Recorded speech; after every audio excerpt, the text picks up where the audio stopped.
त्या प्रभागामध्ये ड्रेनेज लाईनची समस्या आहे गावठाणामध्ये आणि स्विमिंग पूल ओपनिंग करूनही काही झालेलं नाही. शाळा आहेत त्याही पूर्णपणे खराब झालेल्या आहेत. आदमी पक्षातून जनतेने निवडून दिले तर मी चांगल्या प्रकारे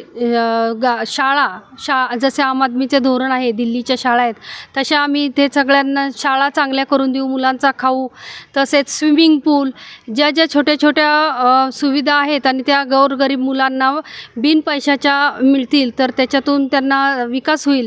आणि गावातला सरकारी दवाखाना, जसं मी बावधनमध्ये रेशनिंग बंद होतं 2007 पासून, तर सगळ्या लोकांचा विचार केला, फिरले तर लोकांना रेशनिंगची खूप गरज होती.